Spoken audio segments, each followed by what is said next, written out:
राधे राधे। तो नमस्कार साथियों, आज के इस क्लास में हम लोग पढ़ेंगे क्लास 12th के लिए चैप्टर 2 का नोट्स। इसे हम लोग बुक पढ़ लिए हैं। अब देखते हैं नोट्स को। बात ना किया जाए। राजा, किसान और नगर, चैप्टर 2 यही नाम है, राजा, किसान और नगर।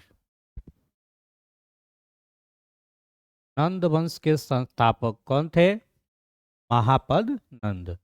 नंद वंश का अगला शासक धनानंद था।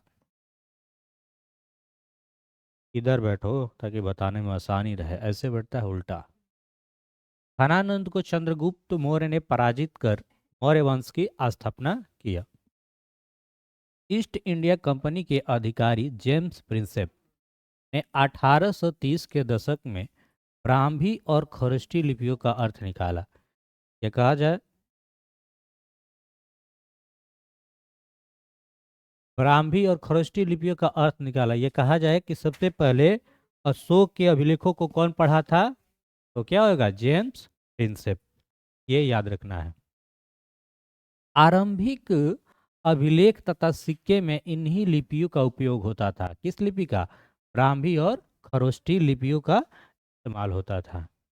जेम्स प्रिंसेप ने पता लगाया कि अधिकारी अभिलेख और सिक्कों पर प्रियदर्शी लिखा है। क्या लिखा है? प्रियदर्शी।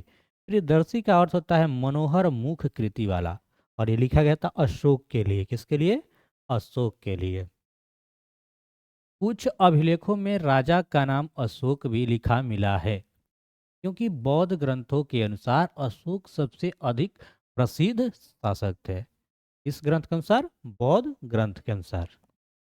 अभिलेख की परिभाषा: पत्थर, धातु तथा मिट्टी के बर्तन पर खुदे हुए लेखों को अभिलेख कहा जाता है। मैंने पत्थर पे भी लिखा हो तो शिलालेख कहते हैं, या कोई धातु पे आदमी देखता है नाम नहीं लिखा होता है, आजकल तो बर्तन उर्तन पे भी नाम लिखवाता है, उस तरह पहले धातु पे नाम लिखवा, ये मिट्टी के बर्तन पे खुदे हुए लेख को अभिलेख कहा जाता है।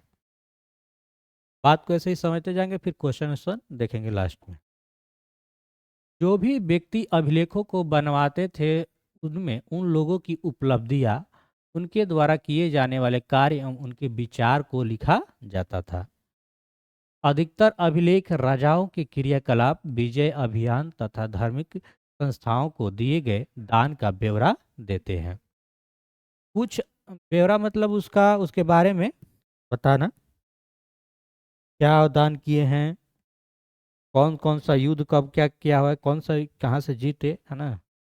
राजाओं के क्रियाकलाप का, विजय अभियान के, धार्मिक संस्थाओं के देगा ब्यौरा। ब्यौरा मतलब उल्लेख करना, उसके बारे में बताना। कुछ अभिलेखों में इनके निर्माण का तारीख भी मिलता है। प्राचीनतम अभिलेखों प्राकृत भाषाओं में लिखे जाते हैं। जो पुराना से पुराना प्राचीन जो अभिलेख है वो किस भाषा में? प्राकृत भाषा में, है ना। प्राकृत भाषा आम जनता की भाषा थी। इसके अलावे तमिल, पाली, संस्कृत जैसी भाषा के शब्द भी अभिलेखों में मिलते हैं। अभिलेखों के अध्ययन को अभिलेख शास्त्र कहा जाता है। अभिलेख शास्त्र ना ले रख के एपीग्राफी इंग्लिश में याद रखेंगे। क्या लिखेंगे? एपीग्राफी। अभिलेख शास्त्र तो आएगा तो ऐसे ही लगा देगा आदमी, लेकिन इंग्लिश में आता है, क्या आएगा? एपीग्राफी। ठीक है। अभिलेख के अध्ययन को या अभिलेख शास्त्र कहते हैं या एपीग्राफी कहते हैं। जनपद और महाजनपद। जनपद, जनपद दो शब्दों जन और पद से मिलकर बना है। जन का अर्थ जनता और पद का अर्थ पैर होता है, अर्थात जहाँ लोग आकर बस जाए। ऐसा क्षेत्र जो लोग निवास करते हैं जनपद कहलाता है। महाजनपद, लगभग 2500 वर्ष पूर्व कई जनपद अधिक महत्वपूर्ण हो गए, इन्हें महाजनपद कहा जाने लगा था। अधिकतर महाजनपद की एक राजधानी होती थी और इन राजधानियों को किलेबंदी की गई थी। किलेबंदी राजधानियों का रख रखाव सेना, नौकरशाहों द्वारा किया जाता था। अधिकांश महाजनपद का राजा का शासन होता था। महाजनपद में किसका शासन होता था? तो राजा का।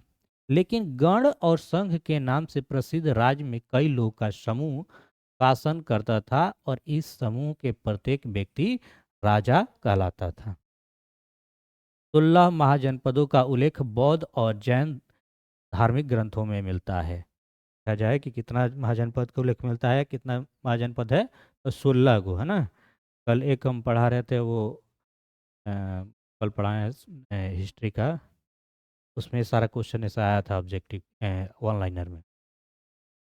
तो मगध, गंधार, वज्जी, कौशल, कुरु, पंचाल, अवंती, इन महाजनपदों के नाम कई बार मिलता है। ये श्रेष्ठ है या उन सब में ज़्यादा वर्णित है।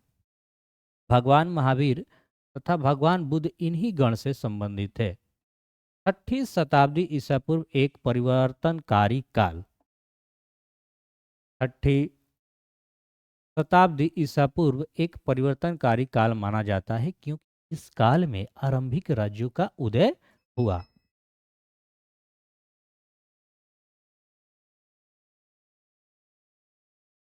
सिस्टम बंद कर दिया हो, लाइट कटा तो जो हुआ आ जाता है।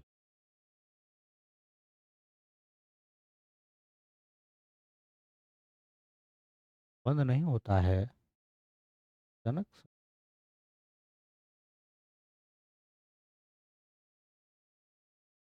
कैमरा चल ही रहा है, ये भी चल रहा है, आज ये बंद हो गया। पारा पारी कोनो न कोनो में रोगिया ही रहता है। सिस्टम बंद हो जाता है, उसके लिए यूपीएस अलग, उसका यूपीएस अलग। ये बंद हो गया। माइक सब वेट कर लेते हैं जब तक खुलेगा, तब राधे राधे तब।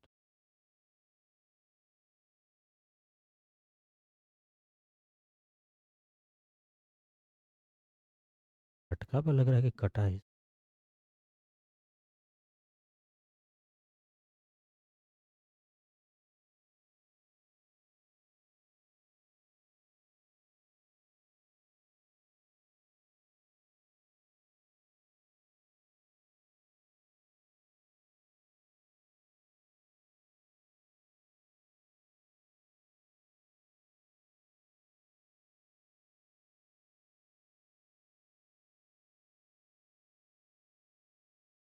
यहाँ तक पढ़ लिए थे।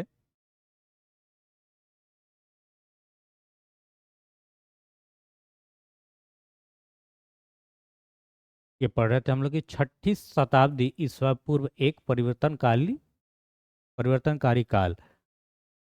बाहर बारिश गरज रहा है ऐसा लग रहा है। 6ठी शताब्दी ईसा पूर्व एक परिवर्तनकारी काल माना जाता है। क्यों? तो उसको थोड़ा बंद कर दो, बंद कर दो कि ताकि कुछ आए नहीं, गर्दा उर्दा न घुसे।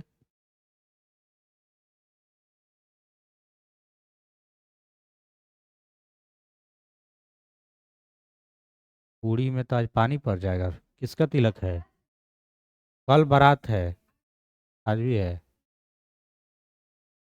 लड़की की बारात है, तब भगवान ऐसे नहीं करना चाहिए। मान लीजिए किसी का, हाँ, जग पार होगा, प्रभु जल्दी जल्दी आंधी ऊंधी समाप्त कीजिए। आइए। 6ठी शताब्दी ईसा पूर्व एक परिवर्तनकारी काल माना जाता है क्योंकि इस काल में आरंभिक राज्यों का उदय हुआ, नगरों नगरों का उदय हुआ, लोहे का प्रयोग बढ़ गया तथा सिक्कों का विकास हुआ। सिक्कों का विकास कब हुआ? तो 6ठी शताब्दी ईसा पूर्व। बौद्ध और जैन दार्शनिक की विचारधाराओं का विकास हुआ।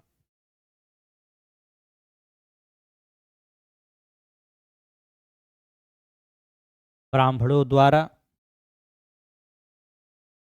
स्टार्ट करेगा अपना कर्मकांड करना। ब्राह्मणों द्वारा धर्मशास्त्र ग्रंथों की रचना की गई। ये सब धर्मशास्त्र की गणना रचना की है, कौन किया है? ब्राह्मणों। धर्मशास्त्रों के अनुसार क्षत्रिय ही राजा बन सकते थे। अब इस है राजा का काम किसानों को, व्यापारियों को तथा शिल्पकारों से भेंट वसूलना था। भेंट वसूलना मतलब टैक्स लेना जैसा।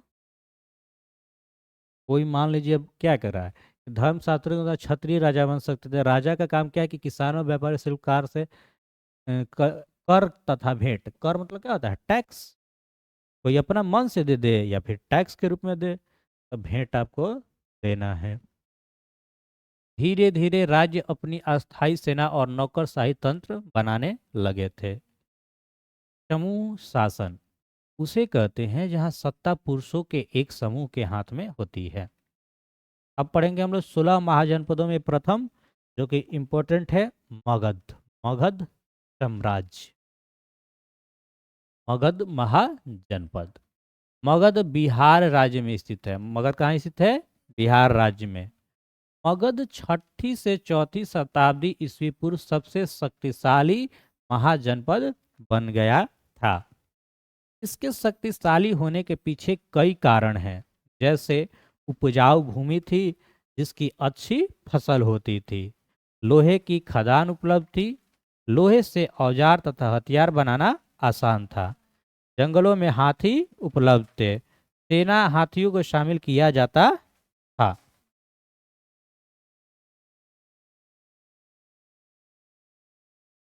गंगा और इसकी उपनदियों से आने जाने का रास्ता आसान और सस्ता था। मगध प्राकृतिक रूप से सुरक्षित था। मगध क्या था? प्राकृतिक रूप से सुरक्षित था। मगध में योग्य तथा शक्तिशाली शासक थे, जैसे बिंबिसार, अजात शत्रु, महापद नंद। इन शासकों की बेहतर नीतियों के कारण मगध इतना समृद्ध था।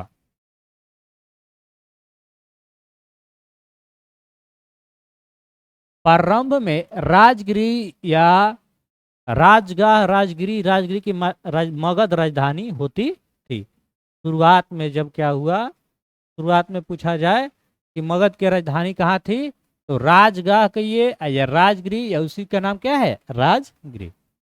परंतु चौथी शताब्दी ईस्वी पूर्व में इसकी राजधानी पाटलिपुत्र को बनाया गया। किसे बनाया गया?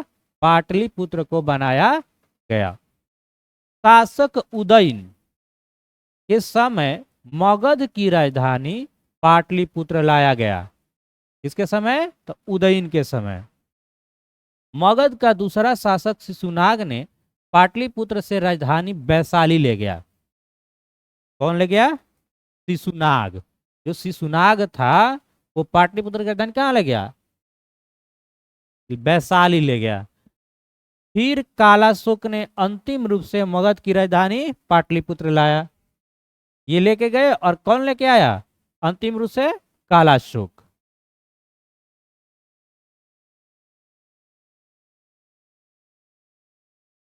मौर्य साम्राज्य 321 से 185 ईस्वी पूर्व। घानानंद को चंद्रगुप्त मौर्य द्वारा हराकर मौर्य साम्राज्य की स्थापना की गई। चंद्रगुप्त मौर्य के गुरु चाणक्य, कौन थे? चाणक्य, चंद्रगुप्त मौर्य की सहायता की थी। चाणक्य को विष्णुगुप्त या कौटिल्य या गणिपुत्र भी कहा जाता है। चाणक्य का अन्य नाम क्या है? विष्णुगुप्त या कौटिल्य। इन्होंने अर्थशास्त्र नामक पुस्तक लिखी थी। अर्थशास्त्र राजनीति से संबंधित है। पूछा जाए कि अर्थशास्त्र किससे संबंधित है? राजनीति से। हाँ, कल आया था क्वेश्चन ये, उसमें यही मिलेगा कि मतलब कंपटीशन में वो सब क्वेश्चन आया है। ये तो हम लोग बुक पढ़ रहे हैं, तो बुक का अनुसार, 12th के अनुसार कंपटीशन में इससे मिलता जुलता क्वेश्चन इसमें से निकल के आएगा। मौर्य साम्राज्य के जानकारी के स्रोत।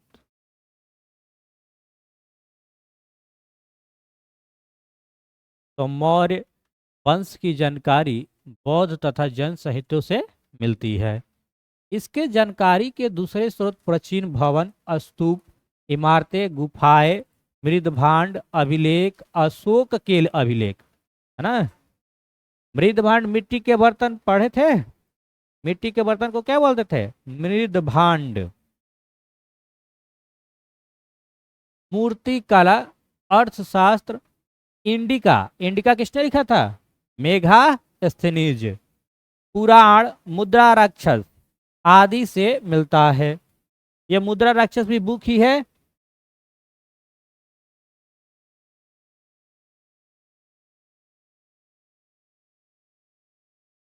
करके जैन और बौद्ध साहित्यों में मौर्य साम्राज्य के बारे में विस्तृत वर्णन करते हैं। चाणक्य द्वारा लिखी अर्थशास्त्र मौर्य साम्राज्य के बारे में जानकारी देती है। अर्थशास्त्र में राजनीति तथा लोक प्रशासन का वर्णन मिलता है। यूनानी राजदूत मेगास्थनी द्वारा लिखी गई इंडिका मौर्य साम्राज्य की वर्णन करते हैं। पुराणों में मौर्य साम्राज्य की राजधानी मिलती है। जो बुक अभी आया था मुद्रा राक्षस, उसके लेखक कौन है? विशाख दत्त। विशाख दत्त द्वारा रचित मुद्रा राक्षस में यह बताया गया कि किस प्रकार चाणक्य ने नीति के द्वारा चंद्रगुप्त मौर्य ने नंद वंश को समाप्त करके मौर्य साम्राज्य स्थापित किया। जो बुक है मुद्रा राक्षस, उसमें यह बताया गया है कि किस प्रकार से चाणक्य नीति द्वारा चंद्रगुप्त मौर्य ने नंद वंश को समाप्त करके मौर्य साम्राज्य स्थापित किया। ब्राह्मण ग्रंथ तथा धर्मशास्त्रों में उस समय समाज तथा उनके नियमों का वर्णन मिलता था। और ये ब्राह्मण ग्रंथ कौन बनाया था? ब्राह्मणों ने, है ना।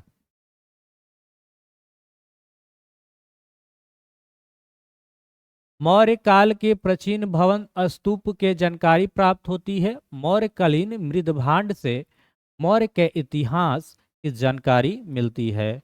पत्थर पर लिखे अभिलेख मौर्य काल की महत्वपूर्ण जानकारी प्रदान करते हैं। मौर्य काल की मूर्तिकाल मौर्य इतिहास को जानने का एक महत्वपूर्ण स्रोत है। मौर्य साम्राज्य में प्रशासन। चंद्रगुप्त मौर्य के पुत्र बिंदुसार, इसका हम लोग बुक पढ़े थे ना, एनसीईआरटी का बुक पढ़ लिए हैं। चंद्रगुप्त मौर्य के पुत्र बिंदुसार, बिंदुसार के पुत्र अशोक, है ना। अशोक ऐसे लिखा जाता है, वैसे भी लिखा है, कोई दिक्कत नहीं है, अशोक।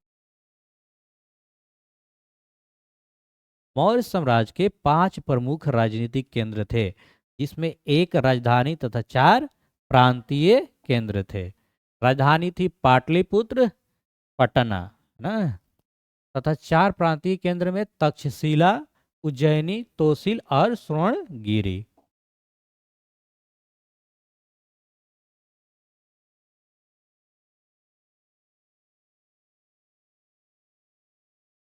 कि अशोक के अभिलेखों के अनुसार पाकिस्तान के पश्चिमोत्तर से लेकर आंध्र प्रदेश उत्तरांचल तक हर स्थान पर एक जैसा संदेश उत्कीर्ण मिले हैं।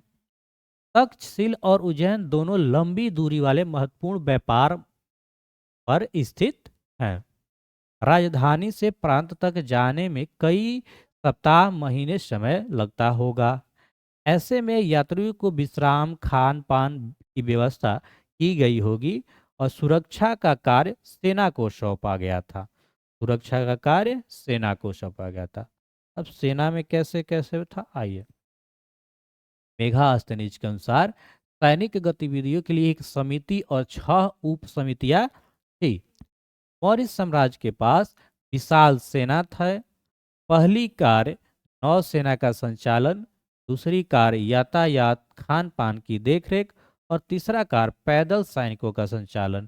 चौथा कार्य अश्वरोही और 5वीं कार्य था रथरोही और 6ठा कार्य था हाथियों का संचालन।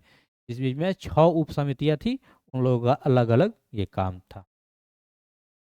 अन्य उप समितियां उपकरणों को ढोने के लिए बैलगाड़ी का प्रबंध करना, सैनिकों के लिए भोजन की व्यवस्था करना, जानवरों के लिए चारे की व्यवस्था करना और सैनिक की देखभाल के लिए सेवकों को नियुक्त करना। ऐसा सवाल आएगा? बिल्कुल नहीं आएगा, ऐसा दिया हुआ है बुक में, तो उस टॉपिक को पढ़ लेना है, केवल पढ़ लिया है। अशोक का धम्म।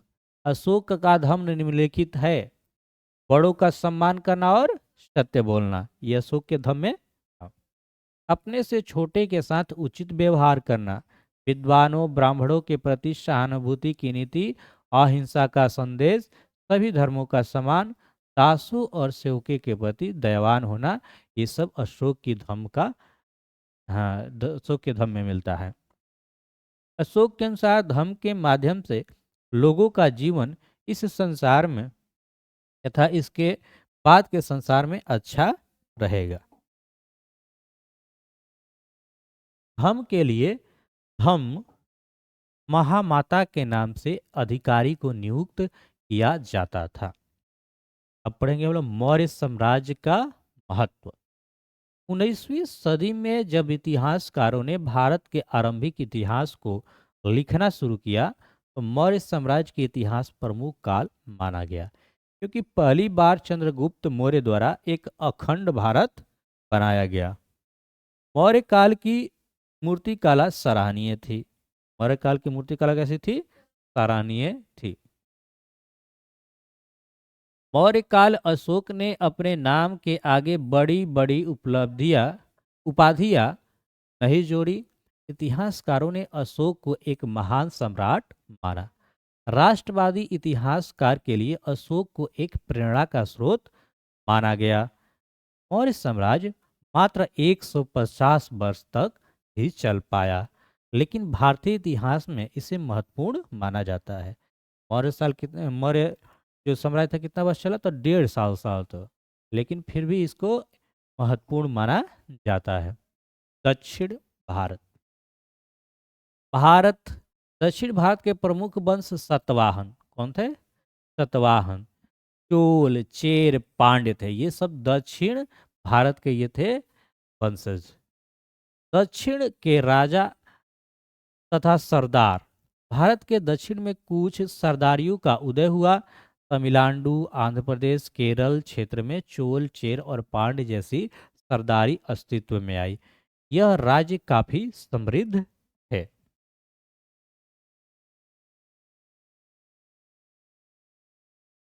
सरदार तथा सरदारी।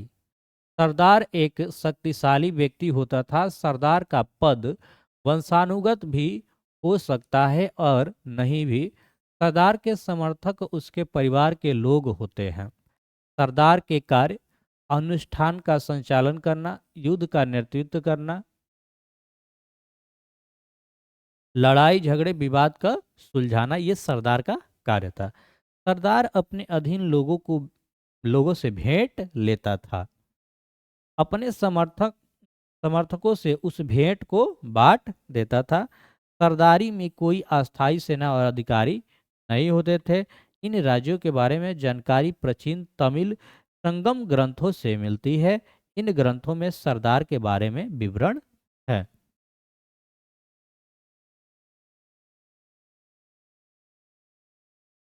कई सरदार तथा राजा लंबी दूरी के व्यापार से भी राजस्व इकट्ठा करते थे। इनमें सतवाहन तथा शक राजा प्रमुख थे। शक राजा मध्य एशियाई मूल से आए थे। अब पढ़ेंगे हम लोग दैविक राजा के बारे में। कर रहे कि राजाओं के द्वारा उच्च स्थिति प्राप्त करने का एक माध्यम देवताओं से जुड़ना था। कुषाण राजा जिन्होंने मध्य एशिया से लेकर पश्चिम उत्तर भारत तक शासन किया। इन शासनों ने मंदिरों में अपनी विशाल मूर्तियां लगवाई। शायद वह स्वयं को देवता तुल्य दिखाना चाहते थे। कुषाण राजा अपने नाम के आगे देवपुत्र की उपाधि भी लगाई थी। कुषाण काल में सिक्का में भी एक तरफ राजा और दूसरी तरफ देवता का चित्र मिलता था। जो कुषाण काल में सिक्का मिला तो एक तरफ देवता और एक तरफ राजा। मतलब ऐसा लगता है कि वो अपने को क्या दिखाना चाहता है? भगवान बताना चाहता है कि हम देवता तुल्य हैं। शुद्ध सोने का सिक्का कुषाण वंशों ने चालू किया। शुद्ध सोने का सिक्का कौन चालू किया? कुषाण वंशों ने चालू किया। उत्तर प्रदेश में मथुरा के पास माट के देव स्थान पर कुषाण राजा की विशाल मूर्ति मिलती है। माट माट जगह का नाम है।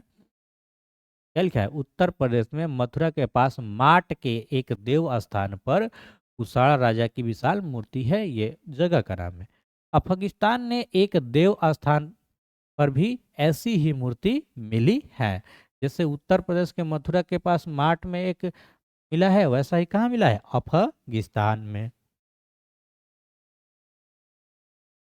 गुप्त साम्राज्य।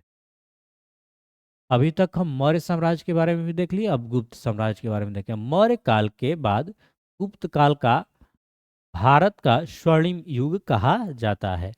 गुप्त साम्राज्य की स्थापना किसने किया था? श्री गुप्त द्वारा लगभग 275 ईस्वी में की गई थी। गुप्त काल की राजकीय भाषा संस्कृत थी। गुप्त काल में अधिकतर सिक्के सोने से बनाए जाते थे। सर्वाधिक सोना का सिक्का गुप्त काल में प्रचलित हुआ। सबसे पहले जो सोना का सिक्का चला था वो कौन चला था? कुषाण। और सर्वाधिक पूछे तो गुप्त। लेकिन अशुद्ध था। शुद्ध था कि अशुद्ध था? अशुद्ध था, ढेर चलाया इसलिए क्या था? अशुद्ध। सर्वाधिक सोने का सिक्का गुप्त काल में प्रचलित था लेकिन अशुद्ध था। शुद्ध चांदी का सिक्का गुप्त काल में शुरू किया गया और मयूर शैली सिक्का भी गुप्त काल में शुरू किया गया था। गुप्त साम्राज्य का इतिहास साहित्यिक स्रोत, सिक्कों तथा अभिलेखों की सहायता से जानकारी लेकर लिखा गया। गुप्त साम्राज्य में कवियों द्वारा अपने राजा की प्रशंसा में लिखी गई प्रशस्ति भी एक ऐतिहासिक स्रोत है। उदाहरण, प्रयाग प्रशस्ति।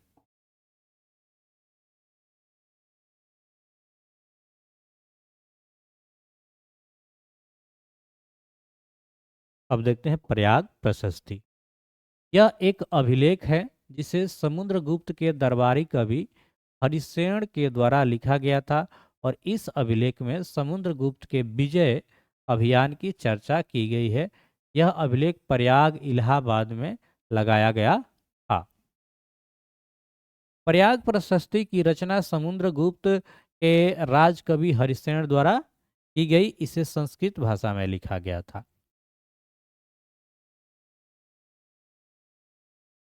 जनता में राजा की छवि। छवि मतलब उसकी प्रवृत्ति। देखा मतलब उसका क्या है, उसके बारे में क्या है, कैसे लोग जानते हैं उसके बारे में। जनता में राजा की छवि, उसके बारे में है ना जानना। जनता राजा के बारे में क्या सोचती है, यही बात हो गया। छवि है ना, उसका मतलब कैसा छवि। हमारा छवि है, मान लो गांव में कैसा है, अच्छा है, बुरा है, कैसा है, वही बोलते उसके बारे में जानने छवि। इसके प्रमाण नहीं मिलते। ऐसे में इतिहासकारों ने जातक तथा पंचतंत्र जैसे ग्रंथों में दी गई कहानियां की समीक्षा करके पता लगाने का प्रयास किया। जातक कथाएं पहली सहस्त्राब्दी ईस्वी के मध्य पाली भाषा में लिखी गई थी। उदाहरण, गणतिन्तु जातक नामक कहानी। इसमें बताया गया कि एक कुटिल राजा, उसकी प्रजा किस प्रकार से दुखी रहती है। बूढ़े, महिला, पुरुष, किसान, पशुपालक, ग्रामीण, बालक, यहाँ तक कि जानवर भी इससे में शामिल हैं। जब राजा अपनी पहचान बदलकर प्रजा के बीच में पता लगाने गया कि लोग उसके बारे में कैसा सोचते हैं, तो सबने उसकी बुराई करना शुरू कर दी। लोगों ने शिकायत की कि रात में डकैत लोगों पर हमला करते हैं तथा दिन में राजा के अधिकारी टैक्स इकट्ठा करने के लिए आ जाते थे। इसलिए लोग गांव छोड़कर जंगल में बस गए। उपज बढ़ाने के तरीके। उपज बढ़ाने के लिए किसान निम्नलिखित विधियों का उपयोग करते थे। लोहे के फाल वाले हल का प्रयोग करना, कुएं, तालाब, नहरों द्वारा सिंचाई करना, पर्वतीय क्षेत्रों में खेती के लिए कुदाल का उपयोग करना और गंगा घाटी में धान की रोपाई के कारण उपज बढ़ गई। ग्रामीण समाज में विभिन्नताएं। कृषि की नई तकनीक अपनाने के बाद उपज जरूर बढ़ी, लेकिन इसका लाभ सबको नहीं हुआ। खेती से जुड़े लोगों में भेद बढ़ता जा रहा था। बौद्ध कथाओं में भूमिहीन किसान, श्रमिक, जमींदार का उल्लेख मिला है। भूमिहीन, जिसके पास भूमि नहीं है वो क्या कहलाएगा? भूमिहीन। ऐसे भी किसान होंगे जिसके भूमि नहीं है। पाली भाषा में गहपति शब्द का प्रयोग छोटे किसान और जमींदारों के लिए किया जाता था। बड़े बड़े जमींदार गांव के प्रधान शक्तिशाली थे जो किसानों पर अपना नियंत्रण रखते थे। गांव के प्रधान का पद वंशानुगत होता था। गृहपति वंशानुगत मतलब मान लो हम हैं यहाँ के प्रधान, तो फिर हमारा जो अगला पीढ़ी हमारा लड़का आया वो बना, ऐसे राजा टाइप के था। गांव के प्रधान पद वंशानुगत होता था, मतलब जो उसका ही वंशज चलते रहेगा। ऐसे पंडित जी के लड़का है तो अगला पंडित जी का थका होता नहीं है, ऐसे थोड़ी ना हो रहा है कि वो पढ़ लिया तो विद्वान हो गया तो दूसरे से कहवा रहा है। तो वैसे ये वंशानुगत था। गृहपति इसके अंदर किसान, जमींदार, साधारण व्यक्ति, व्यापारी आते थे। गृहपति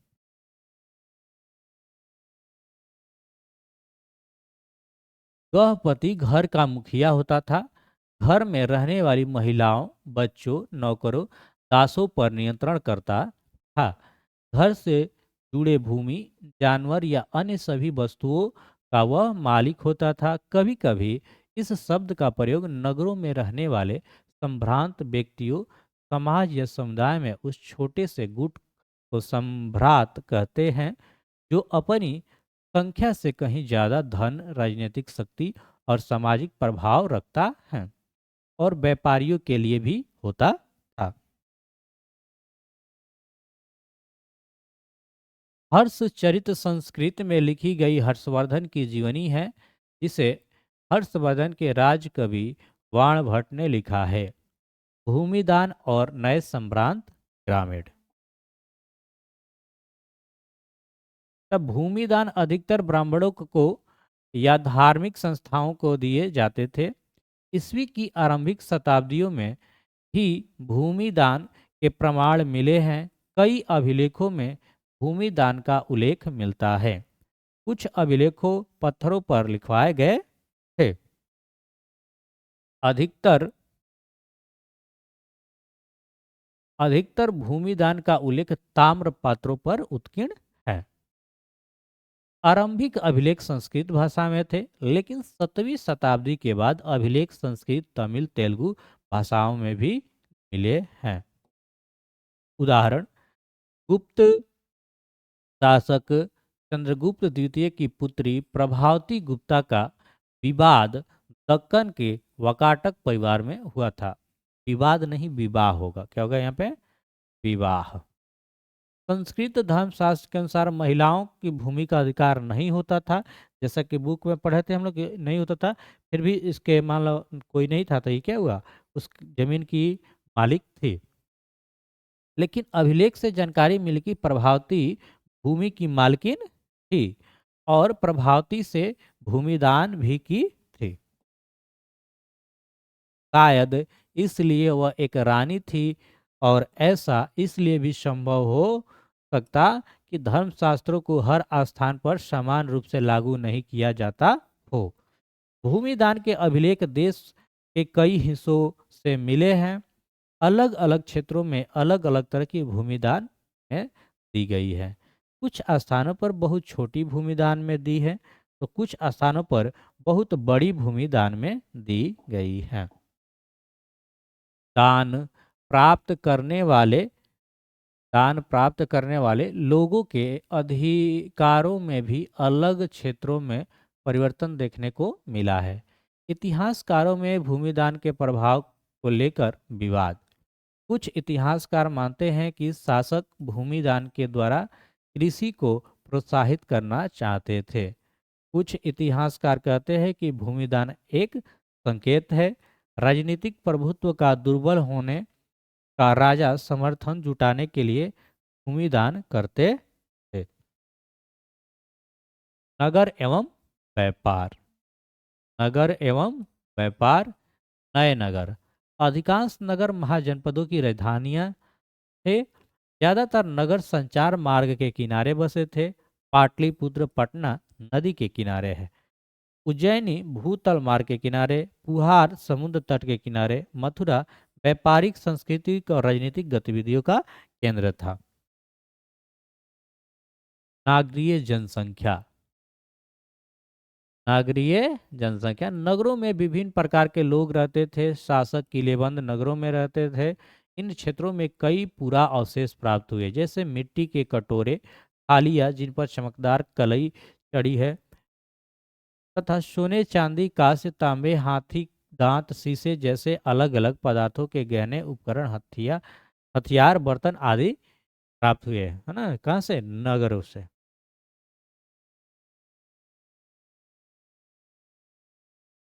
दूसरी शताब्दी तक आते आते कई नगरों में दानात्मक अभिलेख प्राप्त हुए। इन अभिलेखों में दान देने वाले का नाम और उसका व्यवसाय भी लिखा था। ऐसा अभिलेख मिले जिसपे वो मतलब दान किया है, वो लिखा हुआ है कि ये दान किए हैं। इनमें नगरों में रहने वाले धोबी, बुनकर, बढ़ई, लिपिक, कुम्हार, स्वर्णकार, अधिकारी, धर्मगुरु, व्यापारी, राजाओं का विवरण लिखे होते हैं। श्रेणी का अभिलेख सॉरी श्रेणी का उल्लेख मिला है। श्रेणी व्यापारियों के संघ को कहा जाता था। यह व्यापारी लोग कच्चे माल को खरीदकर उनसे सामान बनाकर बाजार में बेच देते थे। अगला टॉपिक है उपमहाद्वीप और उसके बाहर का व्यापार। भारत का व्यापार प्राचीन काल से ही बाहर से होता था, है ना? हमें हड़प्पा सभ्यता में भी ऐसे प्रमाण मिले हैं। हड़प्पा सभ्यता में ऐसे प्रमाण मिला था, मोहर यहाँ मिला था, और वैसा मोहर फारस में भी मिला था। तो ऐसा लगता है कि फारस से हमारा क्या होता था? व्यापार होता है। 6ठी शताब्दी ईसा पूर्व ऐसे उपमहाद्वीप में जल मार्ग और भूमार्ग का जाल बिछ गया था। भूमार्ग के जरिए मध्य एशिया तथा उससे आगे भी व्यापार होता था। समुद्र तट पर बने बंदरगाहों से अरब सागर होते हुए उत्तरी अफ्रीका, पश्चिमी एशिया तक, बंगाल की खाड़ी से चीन और दक्षिण पूर्व एशिया की तरफ शासक इन मार्गों पर नियंत्रण करके व्यापारियों से सुरक्षा के बदले धन लेते थे। इन मार्गों पर जाने वाले व्यापारियों में पैदल फेरी लगाने वाले व्यापारी, बैलगाड़ी और घोड़े पर जाने वाले व्यापारी, समुद्री मार्ग से भी लोग यात्रा करते थे, जो खतरनाक लेकिन लाभदायक भी था।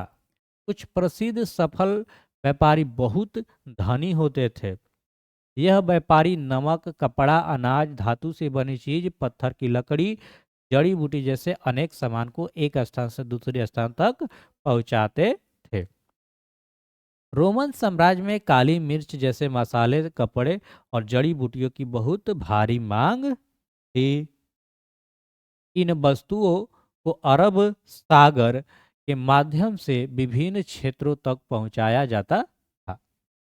अगला टॉपिक है सिक्के और राजा। व्यापार के लिए सिक्के का प्रयोग किया जाता था। सिक्के के प्रयोग से व्यापार काफी हद तक आसान हो गया। चांदी तथा तांबे के सिक्के सबसे पहले ढाले गए 6ठी शताब्दी ईसा पूर्व। इन सिक्कों को आहत इन सिक्कों को क्या कहते थे?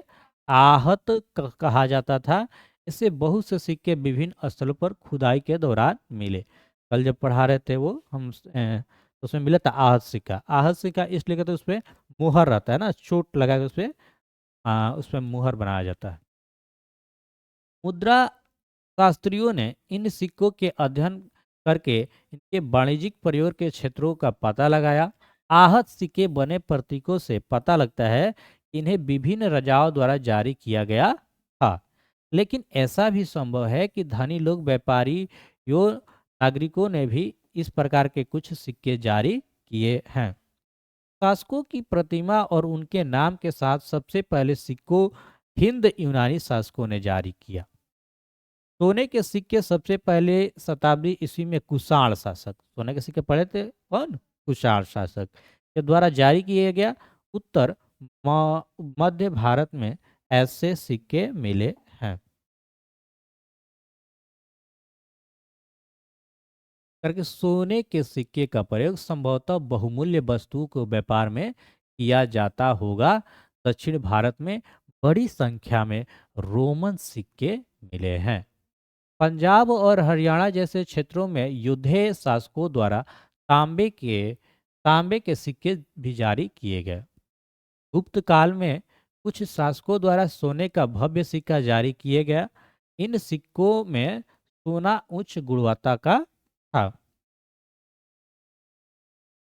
टॉपिक के अब नया है कि 6ठी शताब्दी ईस्वी में सोने के सिक्के मिलने कम क्यों हो गए।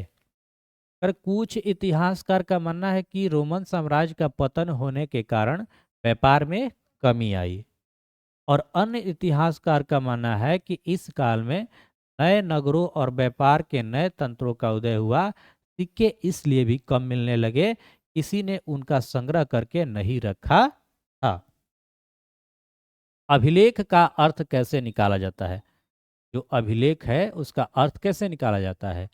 अभिलेख का अर्थ निकालने के लिए विद्वान विभिन्न लिपियों का अध्ययन करते हैं, प्राचीन लिपियों और आधुनिक लिपियों से मिलान करते हैं। इस तरह से अभिलेख का अर्थ निकाला जाता है। ब्राह्मी लिपि का अध्ययन। भारत की जितनी भी आधुनिक भाषाएं हैं, इन प्रयुक्त लगभग सभी लिपियों का मूल ब्राह्मी लिपि है। अशोक के जो अभिलेख मिले हैं वह अधिकतर ब्राह्मी लिपि में थे। 18वीं सदी में यूरोप के विद्वान ने भारतीय पंडितों की सहायता लेकर आज के समय की बंगाली और देवनागरी लिपि में कई पांडुलिपियों का अध्ययन शुरू किया और इनके अक्षर प्राचीन अक्षरों के तुलना की।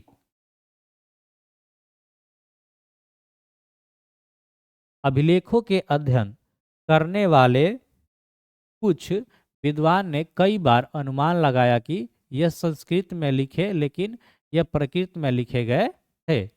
फिर भी कई दशकों की मेहनत के बाद जेम्स प्रिंसेप ने अशोक काल की ब्राह्मी लिपि अभिलेखों का अर्थ 1838 में निकाला। यही क्वेश्चन ऑब्जेक्टिव में पूछा था कि अशोक के सबसे पहले अभिलेखों को किसने पढ़ा था। James Prinsep 1838।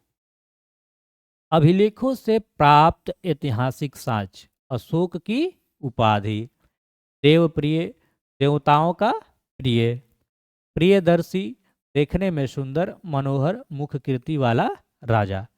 खरोष्ठी लिपि कैसे पढ़ा गया। खरोष्ठी लिपि कैसे पढ़ा गया। खरोष्ठी लिपि में लिखे गए अभिलेख पश्चिमोत्तर में मिले हैं। इस क्षेत्र में हिंद यूनानी शासकों का शासन था। इन शासकों ने सिक्कों में अपने नाम यूनानी और खरोष्ठी लिपि में लिखवाए थे। यूनानी भाषा पढ़ने वाले यूरोपीय विद्वान ने अक्षरों का मेल किया और इनका अर्थ निकालने का प्रयास किया। अभिलेख साक्ष्य सीमा। अभिलेख से संबंधित निम्नलिखित कठिनाइयां आती थी। अक्षरों के हल्के ढंग से उत्कीर्ण होना, अभिलेखों का नष्ट हो जाना, अभिलेख पर अक्षर लुप्त होना, कुछ अभिलेख सुरक्षित नहीं बचे, अभिलेखों के शब्द वास्तविक अर्थ पूरी जानकारी न होना, अभिलेखों में रोजमर्रा की जिंदगी के बारे में जानकारी का न होना। अब स्टार्ट होगा ये, है ना, बुक का एनसीईआरटी का क्वेश्चन।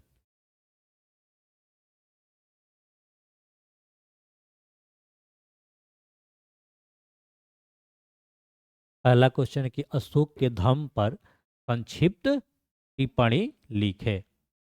अशोक ने अपनी प्रजा के नैतिक उत्थान के लिए कुछ सिद्धांत बनाए और इन सिद्धांतों को अशोक का धम्म कहा जाता है। अशोक का धम्म सभी धर्मों का सार संक्षेप था। अशोक के अभिलेख सांख्य और पांच के अनुसार पाप, बहुत, कल्याण, दया, दान ही धम्म है। तो क्या करते हैं कि पहले इसको हम इतना आज रहने देते हैं, है ना। कल इसका अलग एक क्वेश्चन आंसर करके उसको अलग डाल देंगे, इसको अलग डाल देते हैं। ठीक है, आज के लिए इतना ही रहने देते हैं, समय भी हो ही गया है।